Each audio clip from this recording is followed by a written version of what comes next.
డబ్బు, అనారోగ్యం, ఉద్యోగం, వ్యాపారం, అప్పులతో బాధపడుతున్నారా? మీకోసమే లాంచ్ యువర్ ఫ్యూచర్ ప్రోగ్రామ్.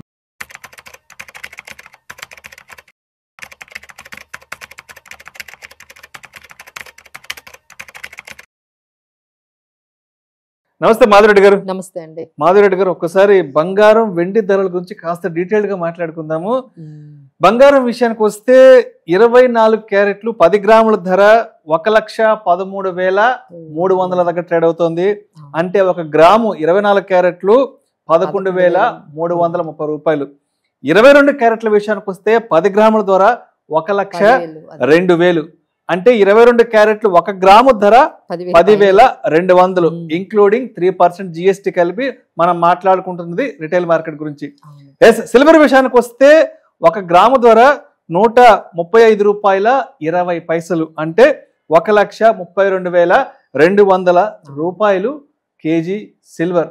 ఏంటి బంగారం ధరలు ఇంతలా పెరిగిపోతున్నాయి? ఆల్మోస్ట్ ఈ ఒక్క సంవత్సరంలోనే ఈ 7-8 మంత్స్ కి ఆల్మోస్ట్ ఒక 40% వరకు బంగారం ధరలు విపరీతంగా పెరగడం జరిగింది.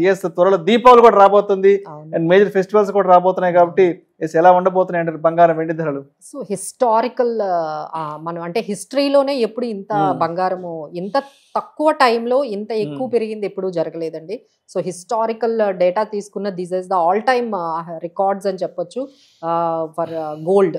సో ఇప్పుడు అందరూ కూడా అప్పట్లో గ్రాము 8,000-7,000 కొనుక్కునే వాళ్ళు ఇప్పుడు ఒకసారి వెళ్ళి ఒక్క సంవత్సరంలోనే వెళ్తే షాప్ కి మనకి అంత తేడా కనిపిస్తుందండి. 50% అండి, 50% మనకి గోల్డ్ అనేది పెరిగింది. అలానే సిల్వర్ అయితే ఇంకా అంతకు మించి అన్నట్టుగా సిల్వర్ కూడా ఒకప్పుడు 80 రూపాయలు గ్రాము, 70 రూపాయలు, 70 రూపాయలు అంటే ఎవరికైనా ఏదైనా గిఫ్ట్ ఇవ్వాలన్నా సిల్వర్ ఇచ్చేవాళ్ళు. 3,000కి మంచిగా ఐటమ్ వచ్చేది. అదంతా కూడా ఇప్పుడు అదంతా హిస్టరీ లాగా కనిపిస్తుంది. ఇప్పుడు అది కూడా 130 రూపాయలు పర్ గ్రామ్ అంటే ఇంకా ఏ ఐటమ్ కూడా కొనేటట్టుగా కనిపించట్లేదు. సో ఇప్పుడు అందరు క్వశ్చన్ ఏంటంటే ఏంటిది ఇంకా పైకే వెళ్ళిపోతుందా, ఇంకా ఏమైనా కొంచెం ఆగుతుందా అనేది క్వశ్చన్ వస్తుందండి. సో ఫస్ట్ అసలు ఎందుకు పెరిగిపోతుంది ఇంత గోల్డ్ అనేది మనం చూసుకున్నట్లయితే there are couple of news అనేది చెప్పొచ్చు అండి. ఒకటి ఏంటంటే మనం ఏం చేస్తామంటే ఇది ఇంటర్నేషనల్ ప్రైజెస్ మీద ఔన్స్ వాళ్ళు ఏం చేస్తారంటే ఔన్స్ డాలర్స్ లోని మనకి ఇంటర్నేషనల్ మార్కెట్స్ లో 3,600 ఇట్లా డాలర్స్ లోని ఇంత ఔన్స్ అని ఉంటుంది. అది మనం ఇండియన్ మార్కెట్ లో కన్వర్ట్ చేసుకునేటప్పుడు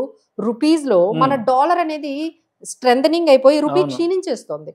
ఇప్పుడు మనం ఏం చేస్తాం 3,600 into 80 వేసుకునేది ఇప్పుడు 3,688 వేయాలి.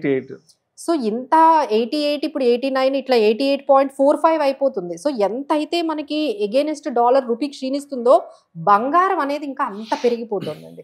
సో ఇది ఒక రీజన్ అయితే ఇంటర్నేషనల్ మార్కెట్లో ఇక్కడ ఉన్న అనిశ్చితి అంటే పెద్ద ఎకానమీస్ అయిన యుఎస్ లో చాలా అనిశ్చితి అంటే ఓవర్ డెట్ అయిపోవడము, అక్కడ అన్ఎంప్లాయ్మెంట్ కొంచెం పెరగడము, ఈ ట్రంప్ ఈ టారిఫ్స్ విధానాల వల్ల ఒకవైపు అన్సర్టనిటీ పెరగడము, ఇదంతా కూడా ఈ గోల్డ్ మీద సేఫ్టీ హెవెన్ లాగా వచ్చేస్తుందండి.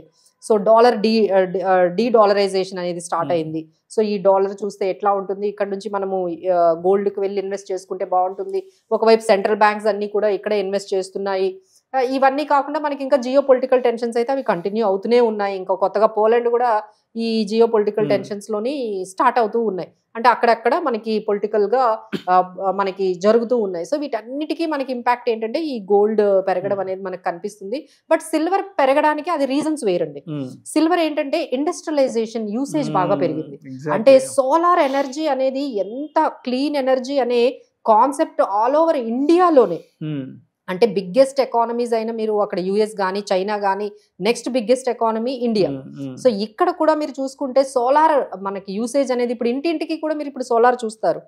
అప్పట్లో ఏదో కమర్షియల్ గా కొన్ని ప్లేసెస్ లో సోలార్ కాన్సెప్ట్ అనేది ఇప్పుడు మీరు ప్రతి ఇంట్లో కూడా ప్రతి దీంట్లో అంటే మీరు ఏ గేటెడ్ కమ్యూనిటీ చూసినా ఇప్పుడు మా గేటెడ్ కమ్యూనిటీ అవ్వండి, ఇప్పుడు కొత్తగా వచ్చే ప్రతి గేటెడ్ కమ్యూనిటీలో కూడా సోలార్ అనేది చాలా పెట్టేసుకుంటున్నారు.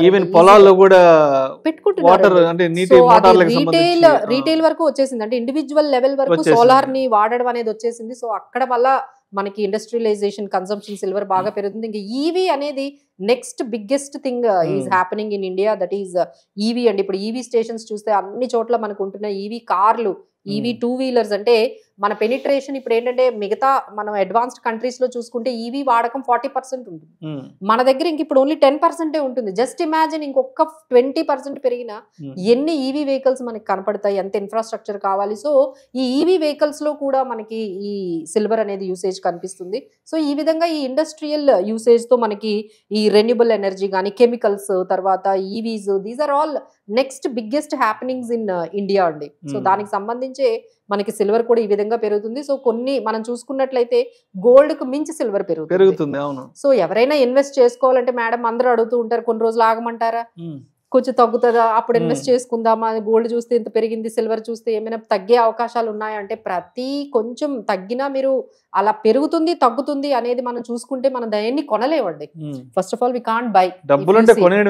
అంటే వెళ్ళి మనకి ఎంత అయితే అంత, అంటే మంత్ లో ఏదో ఒకటి గోల్డ్ గానీ సిల్వర్ గానీ మీకు ఈటీఎఫ్స్ రూపంలోనే కొనగలవండి. ఎందుకంటే ఇప్పుడు 10,000 పెట్టి గ్రాములు ఎక్కడ కొనగలవండి, ఇట్స్ వెరీ ఇంపాసిబుల్. సో అలా కాకుండా మన గోల్డ్ ఈటీఎఫ్స్ ద్వారా మీరు 1,000 రూపాయలైనా పెట్టొచ్చు, 3,000 పెట్టొచ్చు, 5,000 పెట్టొచ్చు కదండి. అంత ఈజీ అయిపోయినప్పుడు ఎవ్రీ మంత్ మనం ఎందుకు 1,000 రూపాయలు గోల్డ్ పెట్టకూడదు? అలానే మనం సిల్వర్ మీద కూడా ఒక 1,000 రూపాయలు ఎందుకు పెట్టకూడదు? మీరు ఒక ఎస్ఐపి 20,000 చేస్తున్నారంటే ఓన్లీ గోల్డ్ అండ్ సిల్వర్ కి 3,000 పెట్టండి, లేదా 5,000 పెట్టండి. అట్లీస్ట్ 10% మీరు ఖచ్చితంగా ఈ గోల్డ్ అండ్ సిల్వర్ లో పెట్టండి. మీరు అందరూ కూడా ఈ ప్రైజులను చూసి ఆశ్చర్యపోకండి. దీస్ ఆర్ ఆల్ అంటే ఒకేసారి ఇన్వెస్ట్ చేయకుండా ఎవ్రీ మంత్ మీరు ఒక హ్యాబిట్ లాగా, మనం ఎవ్రీ మంత్ ఎస్ఐపీస్ ఎలా చేస్తామండి, సో అట్లనే ఎవ్రీ మంత్ 2-3,000 మీరు ఈ గోల్డ్ అండ్ సిల్వర్ ఈటీఎఫ్స్ అయితే చాలా మార్కెట్ లో ఇప్పుడు చాలా companies AMCs gold and silver ETFs తో వచ్చాయి. So there are every big AMC is in gold and gold ETFs. మీరు ఎస్బీఐ తీసుకోండి, లేకపోతే ఐసిఐసిఐ తీసుకోండి, Kotak, HDFC, every one is in gold ETFs లో మనకి అవైలబుల్ గా ఉన్నాయి. సిల్వర్ ఈటీఎఫ్స్ కూడా నిపాన్ సిల్వర్ ఈటీఎఫ్స్ ఉన్నాయి. అలానే ఇప్పుడు గోల్డ్ అండ్ సిల్వర్ కాంబినేషన్ కూడా వచ్చేసిందండి. అంటే చాలా మందికి ఏంటంటే కన్ఫ్యూజన్, గోల్డ్ కొనాలా సిల్వర్ కొనాలా, అసలు రెండు కొనే మనకి ఫండ్ మేనేజర్స్ వచ్చేసారు. అలాంటి ఎడల్వైజ్ మోతిలాల్ ఓస్వాల్ వాళ్ళు కూడా గోల్డ్ అండ్ సిల్వర్ ఈటీఎఫ్స్ తీసుకొచ్చేసారు. చాలా మంచి కమోడిటీస్ లో మనం ఉండాలి అనుకుంటే ఈ ఆప్షన్స్ అనేవి బెటర్ అండి. సో ఇప్పుడు అదే విధంగా దీపావళి ఇంకొక నెల రోజుల్లో ఉంది కాబట్టి సిల్వర్ సిచ్యువేషన్ ఎలా ఉందంటే రోజుకు ₹1 లెక్క పెరుగుతుందండి. లాస్ట్ వీక్ మనం మాట్లాడినప్పుడు చాలా ఆల్మోస్ట్ 129 ఎంత ఉండింది, ఇవాళ చూస్తే ఏమో 135కి వచ్చేసింది.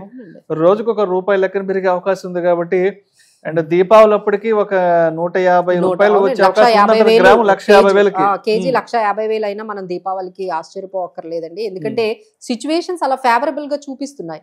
ఒకవైపు ఈ September 17th ఏంటంటే ఫెడ్ ఇంట్రెస్ట్ రేట్ కట్ అంటున్నారు. సో అది ఎంత ఎక్కువ కట్ చేస్తే గోల్డ్ అంత పెరుగుతుంది. సో అగైన్ ఆ రోజు మీరు గమనించండి, ఈ September 17th వాళ్ళు కానీ 25 basis points కట్ చేస్తారా, 50 basis points కట్ చేస్తారా? సో 50 basis points కానీ కట్ చేసినట్లయితే అగైన్ గోల్డ్ విల్, ఎందుకంటే ఇంట్రెస్ట్ రేట్స్ కి గోల్డ్ కి ఆపోజిట్ డైరెక్షన్ వెళ్తుందండి. ఇంట్రెస్ట్ రేట్స్ పడుతూ ఉంటే గోల్డ్ అనేది పెరుగుతూ ఉంటుంది. ఎందుకంటే అక్కడ ఇంట్రెస్ట్ రేట్స్ తగ్గాయి కాబట్టి అక్కడ ఉన్న ఇన్వెస్ట్మెంట్స్ అన్ని కూడా మళ్ళీ గోల్డ్ వైపు వచ్చేస్తాయి. సో ఈ విధంగా పెరిగే అవకాశాలు ఎక్కువగా కనిపిస్తున్నాయి. సో చూసి భయపడకుండా ఇన్వెస్ట్ డిఫరెంట్ టైమింగ్స్ లో ఎవ్రీ మంత్ కొంత అమౌంట్ అనేది పెట్టుకోవడం అనేది ఒక హ్యాబిట్యుయేటెడ్ చేసుకుంటే మన మొత్తం పోర్ట్ఫోలియోలో ఇది చాలా మీకు హెడ్జింగ్ లాగా ఈ గోల్డ్ అండ్ సిల్వర్ మీ పోర్ట్ఫోలియోకి యూజ్ అవుతుందండి. Right. Thank you so much Madhavi Reddy గారు. వచ్చే దీపావళి నాటికి బంగారం వెండి ధరలు ఎలా ఉండబోతున్నాయి, ఏంటి, కొనాలా వద్దా అనుకున్న వాళ్ళ యొక్క ఆలోచన ధోరణి ఎలా ఉండాలి అనే దాని గురించి చాలా చక్కగా మీ ఆన్సర్స్ తెలియజేస్తారు. Thank you so much madam.